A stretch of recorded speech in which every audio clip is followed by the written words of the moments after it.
Hello, I hope everyone's having a good school year so far. I know this is the first kind of month of full month of school being back in session. All right. So some people might trickle in as the meeting goes forward. So for everyone who is new, I'm Camilla. I know my name on here says Camille. Camille is usually our host, but she is at a marketing convention today. So I will be hosting.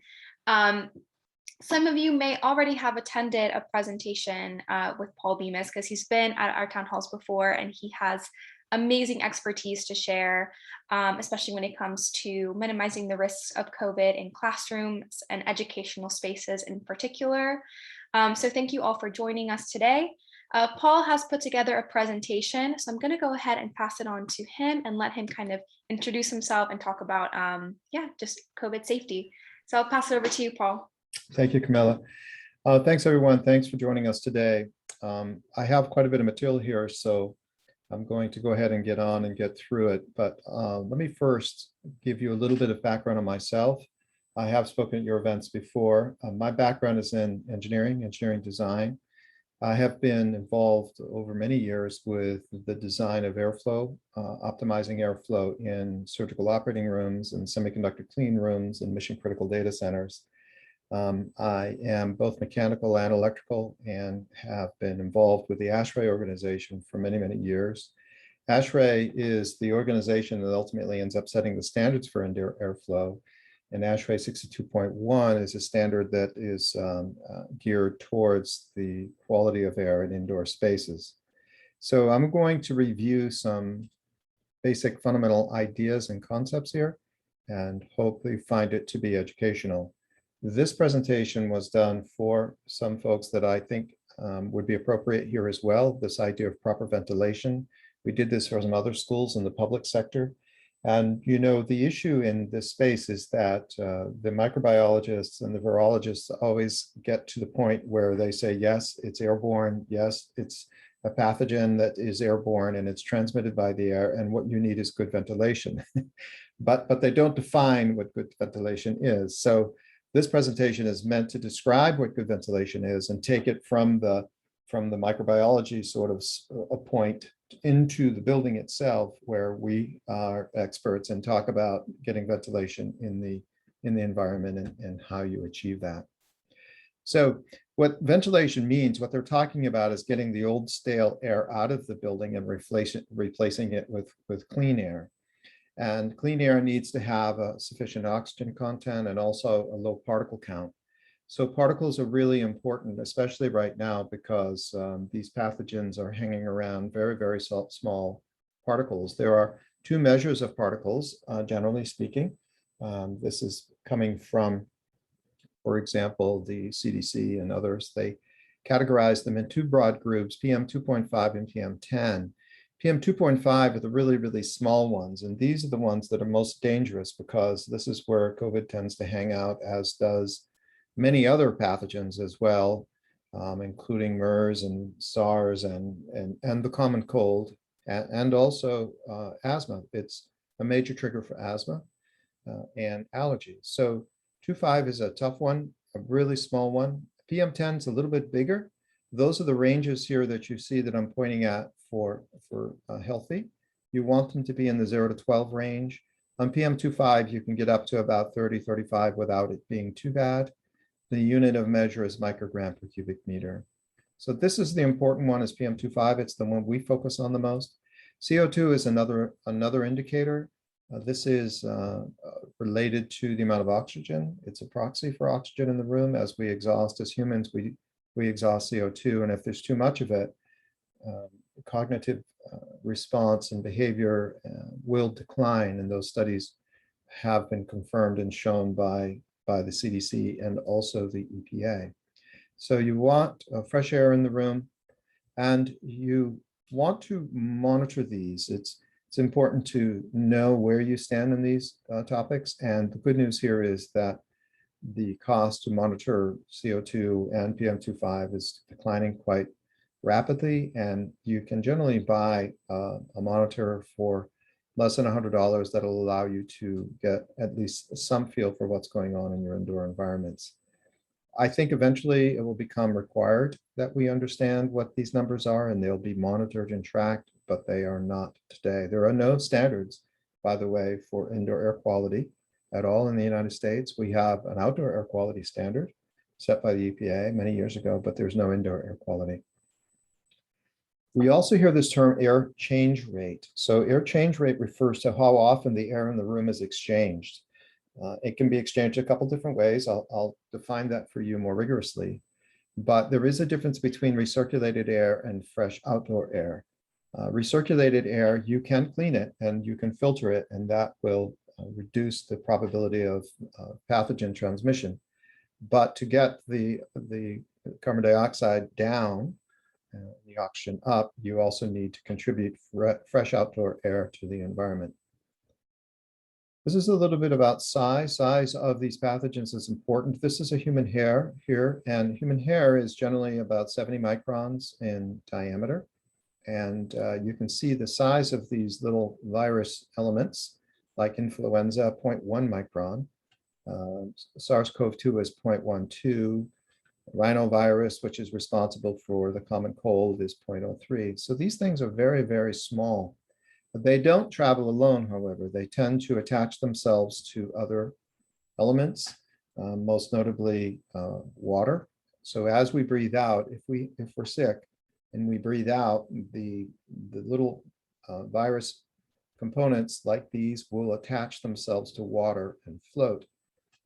Now, if there's a lot of water in the air, they'll drop to the ground pretty quickly. But if not, if they dry out quickly, they'll float up and ride on the thermal currents that are coming out of your mouth with the warm temperature and float up into the air and stay in the air for quite some time. So we talk about the virus not being naked. It doesn't hang around by itself. It tends to travel clumped onto other things. Generally, we talk about the size being in the submicron, but in the range of 0.2 to roughly 5 microns that is in the room. The amount of water, as I mentioned, does have a big effect on how long it stays in the air, how far it can travel, how quickly it falls to the surface. This is why masks are very effective, is because when we breathe into a mask, we're trapping all that moisture in the mask, and everything is falling into the mask and working quite well. It doesn't have a chance to dry out and float up into the air. The physics is the same for all of these. The 6-foot distance that was recommended by the CDC and others early on had to do with the idea of a trajectory, how much time it takes for a particle that is heavy enough to fall from your mouth to the ground in a normal situation. Unfortunately, as I mentioned, many of these are light enough so they become buoyant and they travel on the warm air currents in the room and will accumulate. And the lower the ceiling, the worse this becomes.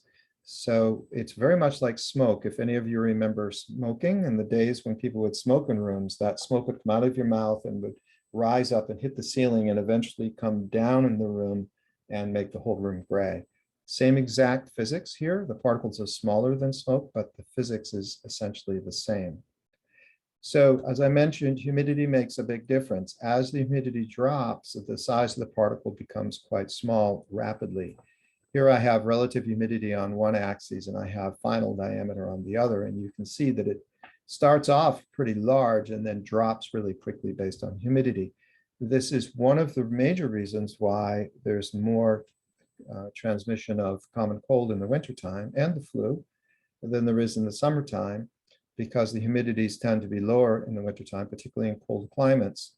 Very dry humidity, very dry air will cause these elements to dry out quickly and float up into the air and stay there for hours. The half-life on these pathogens are generally over an hour, so 1.1 is a common number for half-life, which means that if you're talking or singing or in a classroom where there's a lot of, like a lunchroom, for example, then there's going to be particles in the air for upwards of 12 hours. There's 3 basic ways to get rid of these pathogens. One of them is settling. Settling is the idea of dropping. They fall, they're big enough so they fall to the ground, they settle.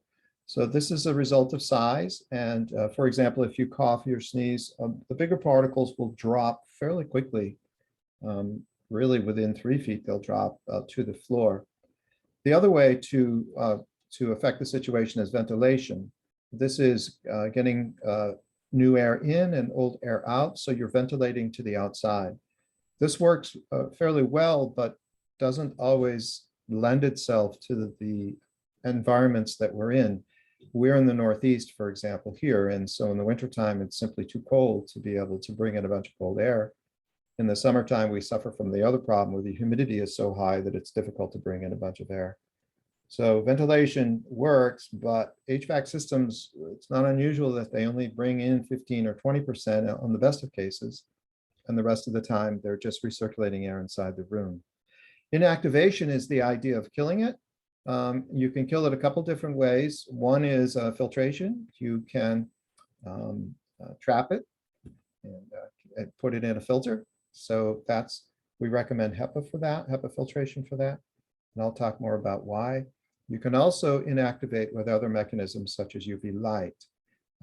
But UV light does require that the amount of air has to stay in the vicinity of the UV light for enough period of time to be able to inactivate it. We call this dwell time. It needs to dwell long enough. It needs to hang around the UV light long enough for the pathogen to be killed.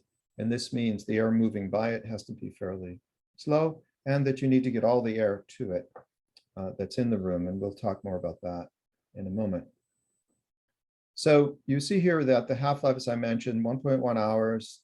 Virus survives for, in this case, 16 hours at 53% relative humidity. You can see it's fairly flat there. It just stays. And so it's going to be in the air for quite some time. Those of you who are on the call today, remember this when you are entering any kind of building. This isn't classroom specific, this is general. So when you're going to an environment that is, in particularly has a low ceiling and doesn't have a lot of ventilation, be sensitive to the fact that you're effectively breathing in particles that have been left there by a lot of people, and that can be dangerous. We certainly become sensitized to it and try to stay away from confined areas indoors. So without proper ventilation, there are problems. You will have a higher infection rate of viruses. You will have problems with pollen and allergies. The air will be stagnant, and you'll have less cognitive response. It'll contain volatile organic chemicals, and you generally will have poor air quality. This has become evident now. We've never really worried about this in the past. That's not to say that it's right that we didn't worry about it before, but we didn't really worry about it because we didn't have a pathogen like COVID-19 with the death rate that it's causing. But this is a general case. It's been this problem for quite some time. And as we've tightened up buildings from an energy point of view to make them better insulation and more energy efficiency, we've actually compounded this problem, because if you don't bring in cold air, then you don't have to heat it up. And if you insulate the building very tightly, then it doesn't leak air. And the problem is the energy efficiency measures that we've been pursuing over the past 10 to 15 years have compounded this problem and made it worse. Many people will say to me, we don't need to worry. My home is old and therefore it leaks terribly. And so I have fresh air. Yeah, you have fresh air, you have high energy bill too. So they work against one another in many cases. So there's that. And air changes, this idea of air changes per hour is an important concept. I'm going to spend a few moments of it. It's a measure of how often the air volume in the room is changed per unit time, and the unit time is hour. So how many times in 1 hour do you get the entire air in the room to exchange, to get it to change so that it's not stagnant?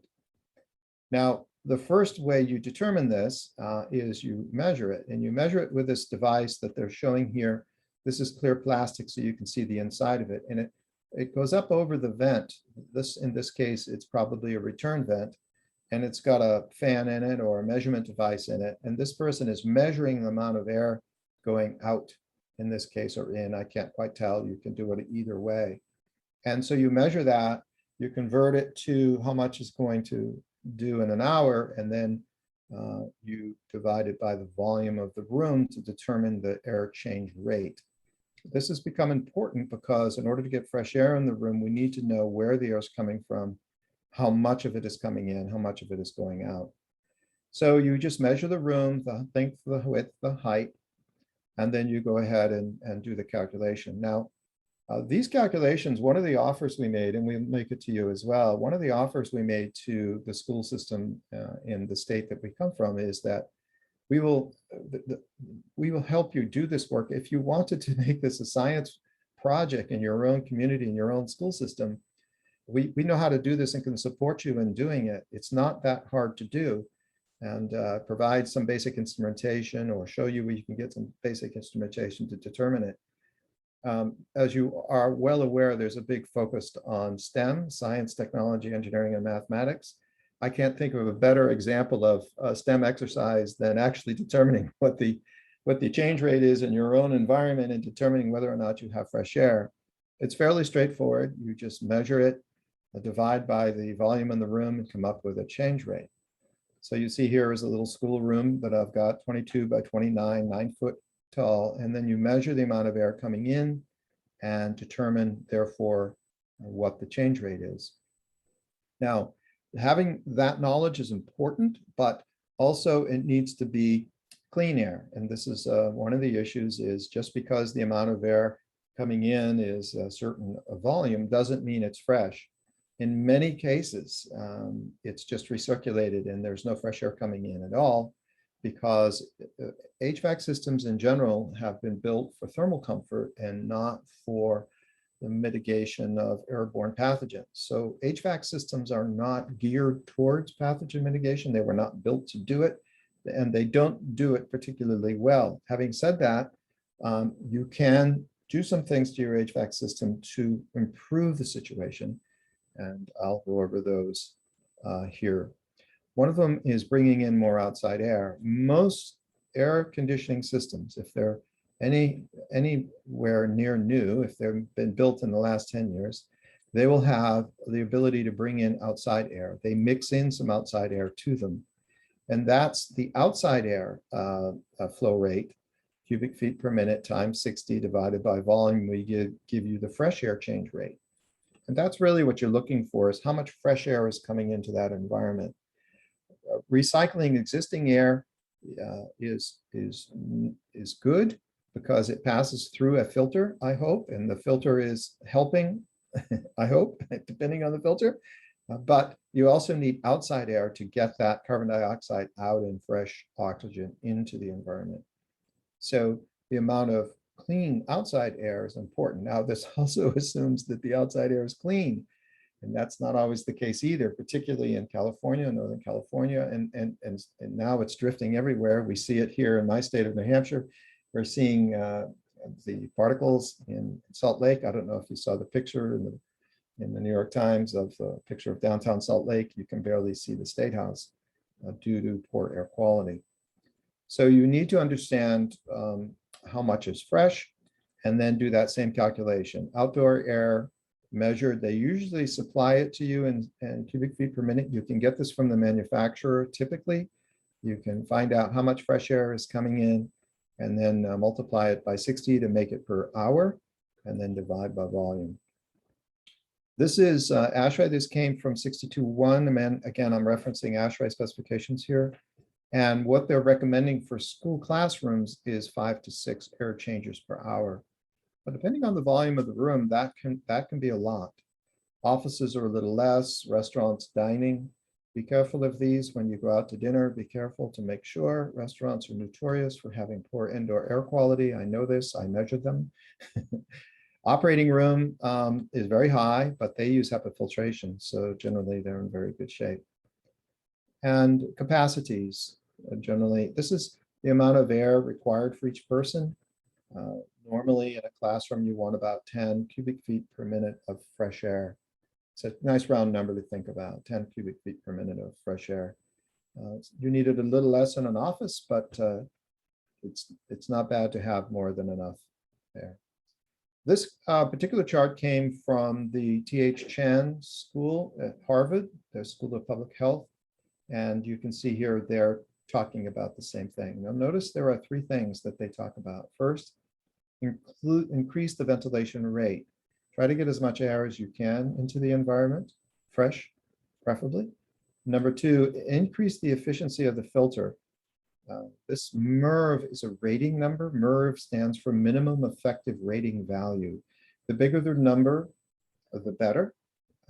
MERV 13 is going to capture about 65% of the little particles.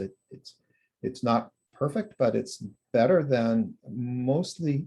MERV 8 is what comes with existing HVAC systems. So if you have a standard home system or a system in your school, the probability is the filters on it are MERV 8. Now, one of the problems is as you go up in level, the amount of pressure to get the air through it goes up. And that makes the flow rate go down. So this is like having a vacuum device that's the filter's clogged and it's on and running, and you can hear it running, but it's not blowing any air. So this is the problem when you go to MERV 13 for many systems. You actually reduce the amount of volume of air coming through it because there's a lot of resistance to the MERV 13. Having said that, it is recommended as long as the fan that is driving the device can handle it.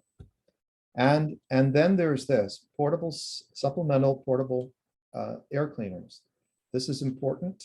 This is what we started to build. It's this company, Air Cleaners Inc., that I currently am the president of. And we think this makes a lot of sense. This is a supplemental component, and we're building them using HEPA filters, and that seems to be working fairly well. But this is what the Harvard School of Public Health is recommending, as is ASHRAE. Now, one of the problems we run into in many situations is you make a measurement here and you say, well, there's a certain amount of air coming in through the diffusers and there's equal amount of air going out. But what about pockets in the room?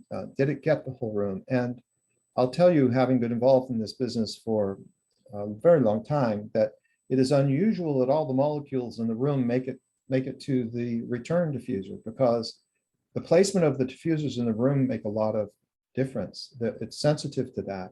And one of the problems we have is the diffusers are put in fairly randomly by anyone. It could be anyone putting them in, and it's usually driven by cost. So they put them in where it's the most cost effective to put them, and they're not thinking about pathogen mitigation. Again, that's typical. HVAC systems were not built for pathogen mitigation. They're built for thermal comfort, and heat will transfer through the air. So even though the diffusers may not be in a perfect location, eventually this part of the room will get warm or cool and it will be fine. But if there's pathogens in there, they'll build up. And this is called, what we tend to call it in the clean room business, we call it a dead zone. We called it that for a long time. It's not correlated to the death of COVID or anything. It's just there's no movement over there. So when we design clean rooms, we try to make sure there's none of these, because these areas of stagnation are where particulate accumulates, and that's bad for semiconductors and bad for surgical OR and so forth. And so some of these things, and this is just an example, you walk into a room and you see that these are sort of put kind of randomly. I mean, I find myself looking up a lot now when I enter a room just to see where they are. I can almost predict where the areas of concern are, and I stay away from them, but I'm an educated observer. But I want you to be educated as well. I want you to understand that the location of these diffusers makes a difference, and it's important to understand where the returns are, because the air eventually always has to get back to the return. It's a misunderstanding sometimes that the air just comes into the room and has no way to leave. That doesn't work. It would pressurize the room. So it has to have a way to get back out. It's called a return. And the amount of air coming in has to equal the amount of air going out in order not to have the room pressurized. You'll be able to tell when you open doors. If you go into, sometimes you go into a restaurant and the door will be really hard to pull open. That's because they're sucking everything out of the room and they're not putting any air, letting any air in. Or sometimes it'll be the other way around. You go to open the door and it's really easy. That's because the room's pressurized. So having a balance is the right answer, and having the diffusers in the right location is key to that. So it makes a lot of difference. And so now I'll go to classrooms. This is a very typical classroom. There's thousands of these in the southern part of of the country. One of my ASHRAE friends gave me this, and you see 2 diffusers over here. And the way this works is it has a unit that sits on the outside of the building that provides both heating and cooling. And there it is. So there's the return and there's the supply. So it's really only supplying air to the back of the room. And so the distribution of air in this room is really quite poor.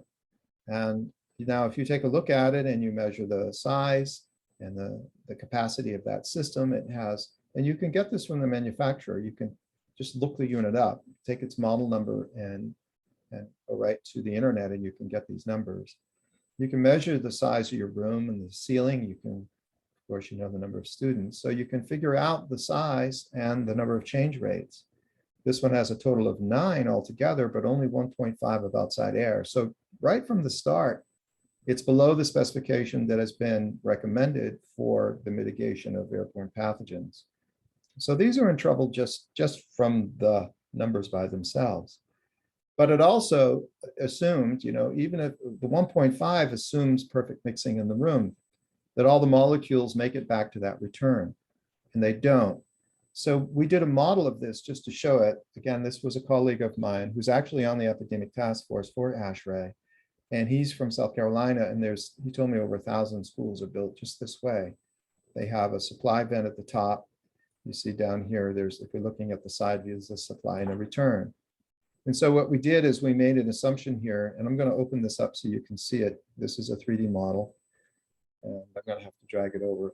We made an assumption here that one of the students was sick, and we're looking at the path lines of air coming in, and you can see, now I'm showing you here the air coming in from this and going out over here. And you can see here the people getting sick. And in this case, it's this person who has the sickness and it's going into that return. I think that's how we set it up. So someone has a pathogen of some kind. It's being pulled into the return here. The filter here is only a MERV 8. It's not sufficient to really filter out the pathogen. So the pathogen comes back out and spreads around the room. And you can see what we call the dead zones are up here because there's no fresh air down here.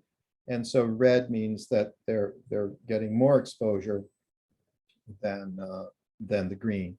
So we did the surfaces here of the desk and of the person are colored by the amount of exposure they're getting to the pathogen. And you see it's sort of random, but it follows a pattern.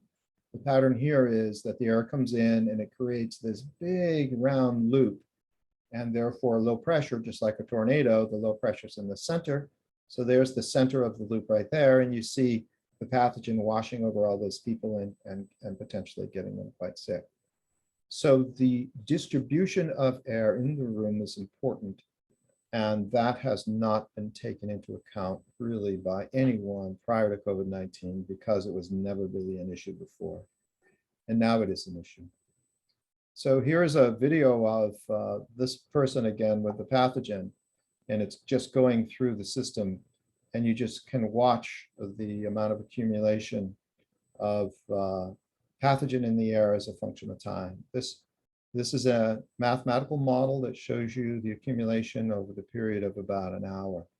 And we let this run long enough to be able to understand what it was going to do, and it's not pretty. It's not something that's going to make you comfortable.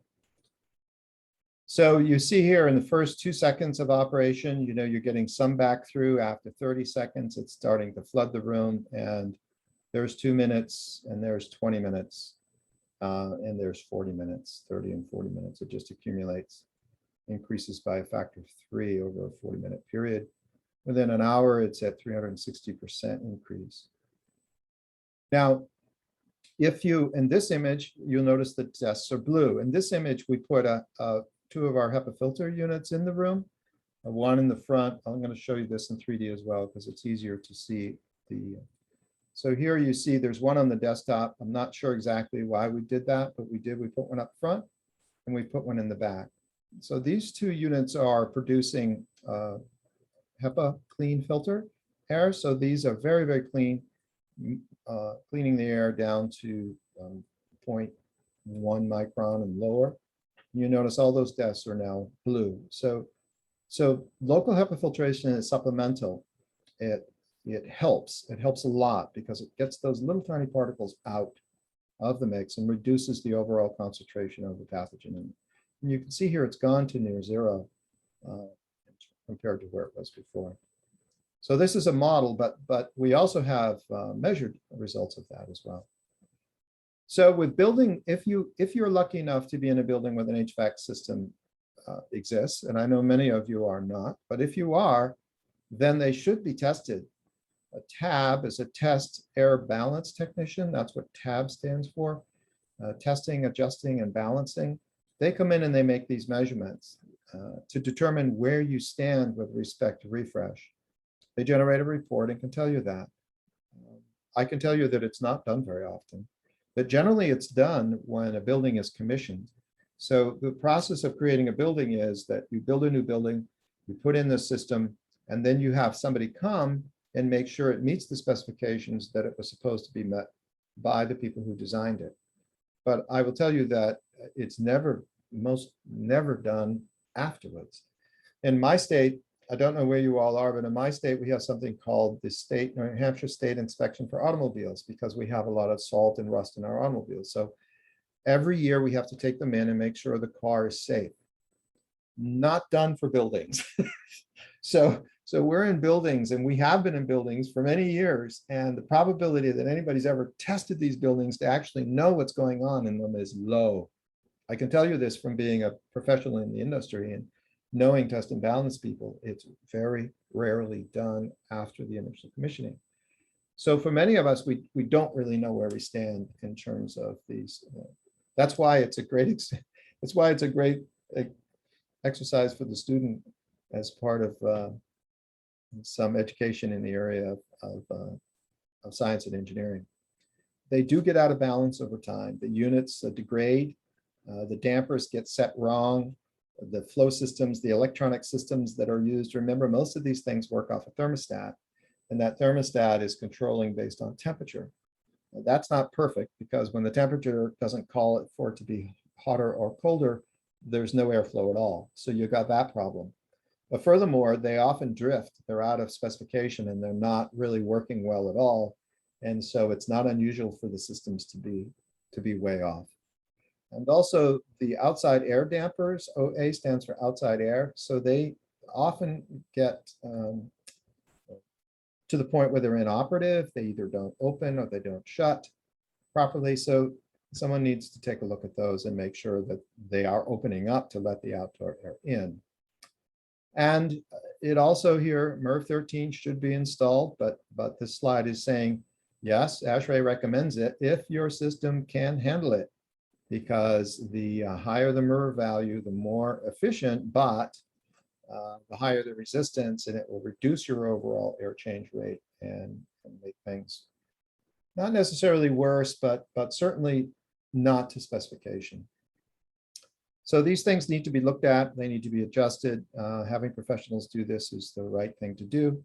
It does cost money, but there is money available right now through the federal government for doing this kind of work. And we're encouraging people to do it. Now, this is in the case of an HVAC system. And these things do sometimes fail. So you have to be careful to make sure that they're set correctly. The fans need to be set to go on. Right now, we're recommending that the fans be on continuous operation so that instead of just coming on or off based on temperature, they're on all the time. And the heat is added or the cooling is added when needed, but the fans run all the time. And if you can't use MERV 13, then you need to supplement with portable HEPA. So that's again what you do in a case of a building that does have HVAC. If you're in a building with no HVAC, a portable HEPA is really the only way to address it. And you need to get some fresh air in there. The only thing you can do there is open windows and try to get some fresh air in. In moderate climates, that works fairly well. In Northern California, for example, you can do that fairly effectively with open windows, assuming there's no fires. Again, we've got the fire problem going on right now, which is causing the windows to be shut. Portable HEPA will solve that problem. There has been tests on this. I showed you some simulation earlier that was done mathematically. We also, this past year at ASHRAE, had a presentation by a fellow named Johann Curtis. He is out of the Max Planck Institute, University of Berlin, Goethe University. And they did some studies in his area where they took portable air cleaners, these are HEPA, and they put them in the room and measured the particulate. And what they were able to show is that the particulate got captured very quickly. So this is RNA containing aerosol. This is a linear chart of what's being dumped into the room. This dotted red line is the accumulation of it. You see it accumulates because you're dumping it in continuously with a straight line. The amount of it goes up proportionately and gets quite high. When you put HEPA filters in the room, it just flattens it right out. It just drops it right down really fast and does a good job, just like our simulations have been showing us. By the way, a factor of 6 times in 2 hours. So as I was showing you earlier, after 30 minutes, it's dropped it in half. After 60 minutes, it's dropped it by a factor of 3. In 2 hours, it's dropped it by a factor of 6. They do work. So this is just an example of that. And here, what they were showing is they were opening the window. So over here this is the continuous ad. So the pathogen is being emitted into the room by somebody who has it. Here is with an air purifier, it just flattens it right out and stops it, essentially makes it very low. Over here, what they were doing is opening the window. So it would start to build up and then open the window. And they'd start to build up and then open the window. But each time the air purifier was helping the case, the worst case situation, dropping it down. So the efficiency of venting, what they're talking about here is opening the windows. There was just a case in Northern California that happened in Marin County where the windows were open and there's still transmission by the teacher to the students. And we don't know much about that case. We've looked at it, but we don't have a lot of details. We don't know, for example, if there was any wind. Remember, opening the window only works if there's either a temperature difference so that it goes from hot to cold. So if it's colder out, it'll go out, or vice versa. Or if the wind is blowing. If the wind is blowing, you're going to get a lot of refresh. But if it's a still day and there's no wind blowing and there's not a big delta T, opening the window just doesn't do anything. You have to put a fan in the window in order to get it to change. So the efficiency here, what my friend Johan was saying is the efficiency of this situation depends on wind, the size of the window, and the temperature difference and other factors. But even when you can vent, and even when it's highly efficient, a combination of the two is best. So I'm about 45 minutes in at this point. If there's an HVAC system in place, and I do want to leave it open for some questions. So if there's an HVAC system in place, try to increase your level of filtration if you can. Added UV light certainly is helpful. Try to get the environment to be in the range of 4 to 6 air changes. Supplement with portable HEPA whenever you have any doubt. And if you have supply and return, inspect them for location and possible what we call dead air spots in the room. If you have any question, get some professional help. We can often help you, even though we may not be local to you.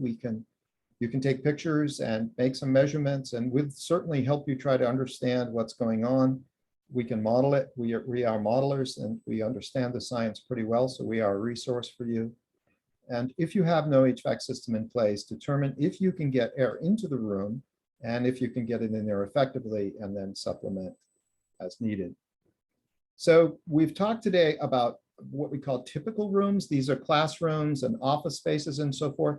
There's also this larger environment that we need to consider. People will talk to me about cafeterias and function halls and things like that.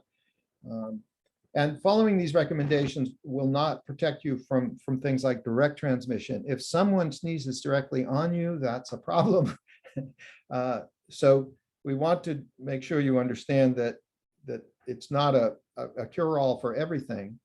And in the large room cases, I was saying things are a little different. For example, the ceilings are much higher. High ceilings inherently reduce the probability of airborne transmission, because if you could see what's coming out of my mouth, it would be a plume, and that plume rises up because the air coming out of my mouth is 98.6 degrees. And that, just like a hot air balloon, rises. So we have buoyancy and it goes up. And if the ceiling is low, it'll hit the ceiling and bounce back and begin to contaminate the entire room. If the ceiling is large, not so much. This is why we don't have a lot of transmission evidence outdoors. There's been very, very little evidence of airborne transmission outdoors. There are two primary reasons for that. The biggest one is it's got a big ceiling. And so when you breathe out, it goes way up and out of the space. And so unless you're standing very close, like a crowded amphitheater, maybe open at the top, but it's very crowded, or a football match where everybody's screaming, you're in pretty good shape. So, and the way we do these is we generally look at the per person emission rate and calculate what to do in those kinds of cases in an auditorium. So we'll look at like 10 cubic feet per minute times the number of people. That's how much air change you need. We'll do it that way as opposed to air changes per unit time. Now, I also today wanted to give you an update. A lot of you have purchased air cleaners from us. We appreciate that. That has gone well. And we've had some situations, at least anecdotally, where we've had infected people in the environment where these are present and transmission has not occurred. So we're proud of that. We feel good about that. There's a couple things here that I wanted to tell you. We've started to now supply these monitors as well. And you can buy these directly from us. These are PM 2.5 counters, and they're fairly inexpensive, around $100 or a little more maybe, but that's just about where you can get one of these. And these will tell you the particle count, and they'll also turn color. They'll be green if it's good, and they'll go yellow if it's bad. And I'll tell you, just from having one of these in my home, my wife watches this now and begins to go, why is the particle count high? You know, what? And so it does change behavior to have a device around where you can measure the particle count, because you'll start to change your behavior in a good way. Well, for example, you'll stop frying food on the, because it's always the stove that does it, right? And it's best to mount them somewhere that's not necessarily close to the cleaning device, because the cleaning device will produce very clean air near where it is, but you'll want it somewhere else. And we have an offer here for you. We made this offer to our own state of New Hampshire, and we will offer it to you too, of course. We're offering a discount for schools to purchase these. That discount is in the range of 45 to 50% off our standard pricing for these devices if you would like to purchase them. We've gotten a lot of good feedback about these machines. These are powder coated metal. We think these things are going to last 10 years. They're really quite good. I don't want to make this a commercial. That's not my intent today. My intent today was to educate you, but I will tell you that this product is good enough so that it has been selected by one of the major entertainment companies in the world. And I can't tell you who that is, but I can tell you, you'd probably recognize some of the characters who work there. So that's a fairly strong endorsement, because they get to see everything. And it's because of the good airflow, good design, and straightforward approach of that particular unit. So adhering to the guidelines today will help you. It'll reduce work absenteeism and school absenteeism. The numbers for people out of work based on health conditions is a very large number in the insurance business. Cognitive response, we had a woman who came in from Lawrence Berkeley Labs. They did a big study in the state of California looking at carbon dioxide levels in the public school system and cognitive response. And they have some very interesting conclusive evidence that cognitive response declines precipitously as the CO2 count goes up. They also found that most of the schools in the state of California were way out of spec with respect to air change rates as well. That was kind of an interesting study. And we do have a history, a recording of that if you'd like to see it. There was a woman named Dr. Reggie Chan. She's out of Lawrence Berkeley Labs, and they worked with the University of Santa Barbara to do this study of over 100 schools, I think 140 in the state of California, with some really interesting outcomes. We want to build a defense against the next airborne pathogen. I wrote this long before the Delta variant, but these variants are going to continue to bother us, I'm afraid. And if it's not this, it's going to be another one. Portable HEPA is good against them all. So it's fairly agnostic when it comes to pathogens. It doesn't care whether it's influenza or SARS-CoV-2 or MERS or bird flu or common cold or triggers for allergies or asthma. It will eliminate sick building syndrome, which is something that is caused by poor airflow. And if you'd like to contact me, feel free. My email address is here. Chris, my colleague, is with us today as well, Chris Ames, and he's chris@aircleanersinc.com, and consider us a resource. We will answer your questions. We will get back to you. We're real people and not just a website. And we will look at your situations as best we can and give you advice as best we can. So we do build products, of course, and we offer services, but we also are educators. We position ourselves as educators first and foremost. I'm a member of ASHRAE. It is our job to educate. And hopefully today you were able to learn a little bit from the presentation. Thank you.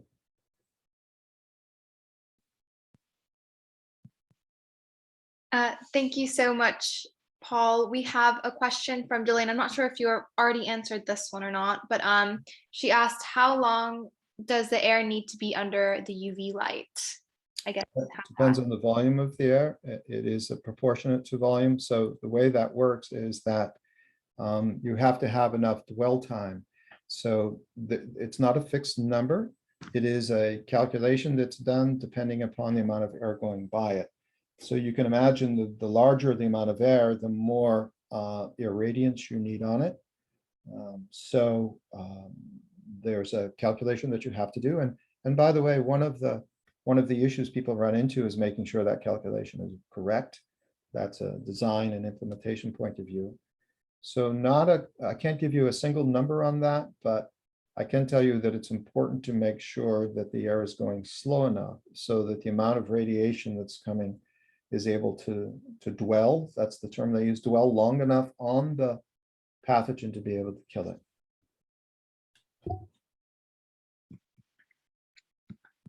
Any other questions for Paul while we're still here? There was some chat, but I guess. Yeah.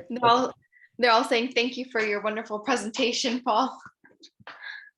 I hope you found it helpful. We do what we can.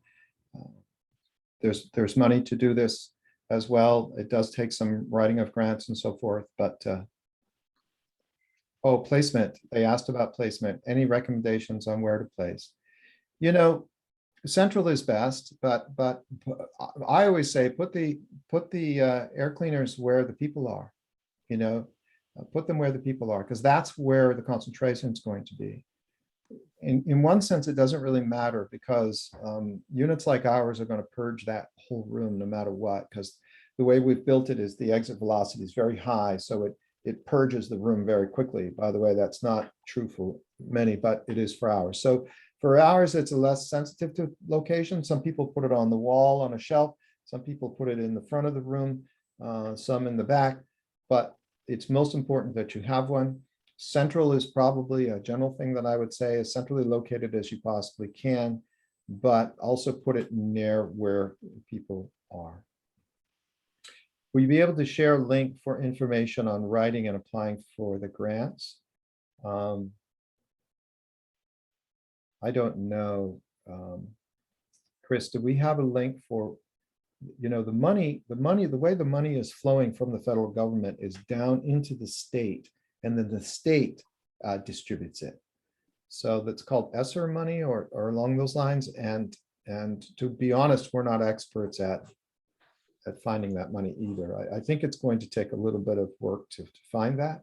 What I can tell you is there's been $1 trillion poured into preventing COVID-19 spread, and that these devices and anything you do along these lines is supported by the funding.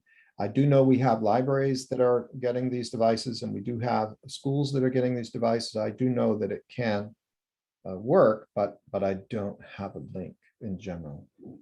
Paul, this is Chris, and I would just say reach out to us individually. We've been able to help libraries, and we've been able to help schools find the funding. So it's more of an individual option. So we're glad to work with you. That's my colleague, Chris. So yes, ESSER fundings. Thank you, Jillian. It's called ESSER funding, ESSER. Do you know if you need a unit for each of the classrooms? You should. You should. I mean, again, it's where the kids are, where the people are. And I'll tell you, we focus on classrooms a lot, but one of the things I'm most nervous about is the nurse's office. I mean, that's where all the sick kids go, I mean, and also the administration offices where you first walk into your school and all the kids are in and out of there, people are in and out of there. The cafeteria where the kids all get together, put them in places where the kids congregate. The higher the density, the higher the probability that something is going to be transmitted. And I'll also mention, and Chris and I have talked about this a lot, having one of these devices is so important. The difference between 0 and 1 is really, really critical because these devices are the only thing that can catch the little particles. The HVAC system can't do it. And it's the little particles, as I mentioned in the beginning of the presentation, that are causing all the problems, both for asthma, allergy, pathogen. And there was just a report by the CDC that talked about them being highly correlated to death rate. They're showing that the percentage increase in particle count can be correlated to higher death rate. So little particles are something that we have developed in our society as a result of automobile, carbon burning, forest burning that our systems aren't used to. I was talking to a physician about this recently, and he said to me, we were comparing the digestive system to the respiratory system in terms of being able to catch a pathogen or a cold or whatever. He said, the thing about your digestive system is you have all these acids, you have the stomach, you have the lining of the intestines, and it doesn't work 24/7. You can't say that for the respiratory system. The lungs work 24 hours a day, 7 days a week. They're always on. And furthermore, you get something deep, and the smaller the particle, the worse it is. It gets deep into the lung tissues and affects all your organs, all of them. So there's no protection in our lungs. For as long as man's been on Earth, we've been primarily breathing clean air. This dirty air issue is a 21st century or a 20th century problem that is a result of a lot of the things that we've done. Obviously, carbon emission being part of it, because the emission from automobiles is, again, the very, very small particle, carbon burning vehicles or power plants. So question here, how many units, 8,000 cubic feet? There's a little calculator on our website that can help you do that. I don't know offhand, I'd have to get out my calculator and do the math, but we can help you with that. And there's a little calculator on our site where you put in your link width height and it will recommend how many units it'll take. So Wally, I would recommend you take a look at that or reach out to us. We'll help you.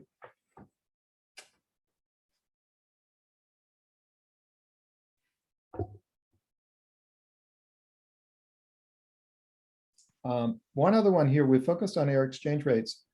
So some of our classrooms have 3 units, some have more. Yeah. So some of our classrooms have 3 units. That's coming from Carson. I don't know if he means 3 air cleaners. He might. Yeah, I think he says 3 air cleaners. Yeah. Yeah. Good job. Good, Carson. I hope they're good ones. Paul, I'm not sure if you already addressed these, but Nicole had some questions about the school discount for the particle counter, and she's interested in that and where she could find that. Go to our website. I gave you the discount code. Chris can help you. If you have any questions, either just hit the email, which is info@, or reach out to me, paul@aircleanersinc.com. We can give you that discount code. You can order it online or use a PO, however you want to do it. But we're offering 45% discount for schools because it's important. And we're not the lowest cost provider in the world, but we're the highest quality provider in the world. These are all made here in the United States. We make them here in the state of New Hampshire. The filter we're using is the same one we use in semiconductor clean rooms. It's 3.5 inches thick, the filter. The blower comes right out of the same space that we use for data center design. So this is all really high quality equipment. We think these things will last 10 years. You may need to change the filter, but we'll swap it out for you. Our thought is to just send you a new one, take the old one back as an exchange, much like Zappos. My wife loves Zappos. They do that. You probably know Zappos. Camilla, do you know Zappos? Yeah, of course. She said, make it like Zappos. Oh, that's super great. I think that's a very generous discount as well. And it's a very, very useful product, especially for now. But I think moving forward beyond this, it will keep being useful. Well, many of us are thinking about going back into the office as well, or going back out to dinner.